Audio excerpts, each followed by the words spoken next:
Video will discuss about the word reproduction. Reproduction क्या है? सो यहाँ पे मैंने मेंशन किया हुआ है कि reproduction is the process of formation of new organism from parent. Parent से नए ऑर्गेनिज्म का फॉर्मेशन होना, इस प्रोसेस को हम बोलते हैं रिप्रोडक्शन। ये जो रिप्रोडक्शन की प्रोसेस होती है, इसमें न्यू ऑर्गेनिज्म का प्रोडक्शन होता है and it is of two types. ठीक है, एक होता है एसेक्सुअल रिप्रोडक्शन एंड एक होता है sexual reproduction. Number one is asexual reproduction, number two is sexual reproduction. In asexual reproduction, single parent is involved. इसमें single parent involve होता है, ठीक है. And in sexual reproduction, both parent involve. इसमें दोनों parent involve होते हैं, ठीक है, like male और female. अगर हम पहले एसेक्सुअल रिप्रोडक्शन की बात कर लेते हैं, तो एसेक्सुअल रिप्रोडक्शन में कोई गैमीट्स इन्वॉल्व नहीं होते. नो गैमीट्स इन्वॉल्व, ठीक है. लेकिन सेक्सुअल रिप्रोडक्शन में गैमीट्स इन्वॉल्व होते हैं, ठीक है. अब हम देखते हैं कि यदि असेक्सुअल रिप्रोडक्शन में कोई पेरेंट, सिंगल पेरेंट इन्वॉल्व है, कोई गैमीट्स का इन्वॉल्वमेंट नहीं है, मतलब इसमें कोई वेरिएशंस नहीं आएंगे. एग्जाम्पल यदि हम लेते हैं एसेक्सुअल रिप्रोडक्शन का, अमीबा का पहले हम लेते हैं. अमोइबा में फॉर एग्जाम्पल दिस इज़ अमोइबा, ठीक है. अब ये जो अमोइबा है, जब ये रिप्रोड्यूस होता है थ्रू बाइनरी फिजन, ये बाइनरी फिजन मेथड से रिप्रोड्यूस होता है.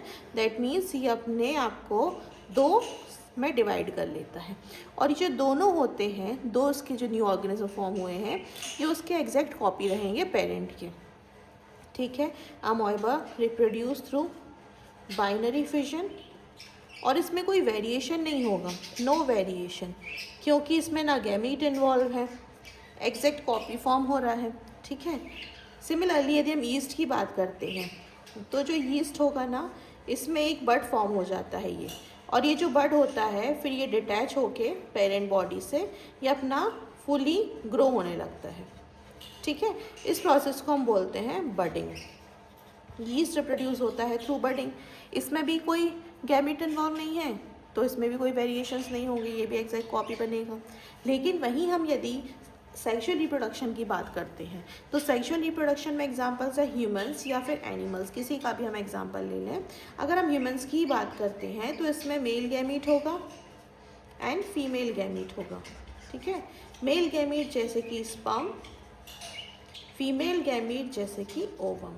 जब ये दोनों कंबाइन होते हैं, ये फॉर्म करते हैं जाइगोट को. किसको बनाते हैं? जाइगोट को. और जाइगोट का फॉर्मेशन फिर आगे ग्रो करके एम्ब्रियो में कन्वर्ट होगा. इस तरीके से हमारा चाइल्ड का डेवलपमेंट होता है, प्रोडक्शन होता है. और ये जो चाइल्ड प्रोड्यूस हो रहा है फ्रॉम पेरेंट, ये एकदम एग्जैक्ट कॉपी नहीं होता है. कुछ सिमिलरिटीज़ रहेंगी, कुछ फीचर्स मिलेंगे माँ से, पापा से, बट एग्जैक्ट कॉपी नहीं होता है. इसलिए इसमें वेरिएशंस देखने को मिलते हैं, और वेरिएशन देखने के कारण ही, मतलब वेरिएशंस मिलने के कारण ही जो हमारा सेक्सुअल रिप्रोडक्शन है, ये इवोल्यूशन में हेल्प करता है. इस तरीके से तो हम इवोल्यूट हो रहा है ना. So this is the basics of reproduction. I hope you clear.